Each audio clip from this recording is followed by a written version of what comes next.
സിദ്ദിഖിന്റെ മുൻകൂർ ജാമ്യാപേക്ഷ സുപ്രീം കോടതി ഉച്ചയോടെ പരിഗണിക്കും. അതിന് മുന്നോടിയായി മകൻ ഷഹീൻ സിദ്ദിഖ് ദില്ലിയിലെത്തി.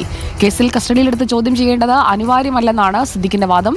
നോബിൾ മാരിക്കാരൻ ദില്ലിയിൽ നിന്ന് നമുക്കൊപ്പം. നോബിൾ മാരിക്കാരൻ, എപ്പോഴാണ് ഹർജി പരിഗണിക്കുക? സിദ്ദിഖിന്റെ മകൻ ഇപ്പോൾ എവിടെയുണ്ട്? സംസാരിക്കാൻ കഴിഞ്ഞോ ഷഹീനോട്?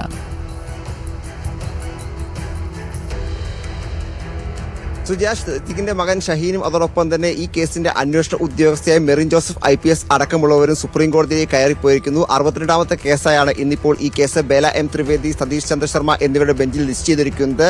ഉച്ചയോടെ ആകും ഈ കേസ് പരിഗണിക്കാൻ എന്നാണ് നമുക്ക് പ്രാഥമികമായി വിവരം ലഭിക്കുന്നത്. പരിഗണിച്ചു കഴിഞ്ഞാൽ കൃത്യമായി വിശദമായ വാദത്തിലേക്ക് പോകാൻ തന്നെയാണ് സാധ്യത. ഒരുപക്ഷെ ഇന്ന് തന്നെ ഇത് തീരുമാനവും നമ്മൾ പ്രതീക്ഷിക്കുന്നുണ്ട്. എന്താണെങ്കിലും ഈ കേസുമായി ബന്ധപ്പെട്ടുകൊണ്ട് ഇന്നലെ തന്നെ മെറിൻ ജോസഫ് ദില്ലിയിൽ എത്തുകയും അവർ അഭിഭാഷകരും അതോടൊപ്പം തന്നെ കൗൺസിൽ അടക്കമുള്ള ആളുകളും കൂടിക്കാഴ്ച നടത്തുകയൊക്കെ ചെയ്തിരുന്നു. കേസുമായി ബന്ധപ്പെട്ടുകൊണ്ട് സിദ്ദിഖിനെതിരായ കൃത്യമായ കണ്ടെത്തലുകൾ അതോടൊപ്പം തന്നെ സംസ്ഥാന സർക്കാരിന്റെ നിലപാടുകൾ അടക്കമുള്ള കാര്യങ്ങൾ ഇന്നലെ തന്നെ മെറിൻ അഭിഭാഷകരെ അറിയിക്കുകയും ചെയ്തിട്ട് അതിന് പിന്നാലെയാണ് ഇന്നിപ്പോൾ കോടതിയിലേക്ക് എന്താണെങ്കിലും എത്തിയിരിക്കുന്നത്.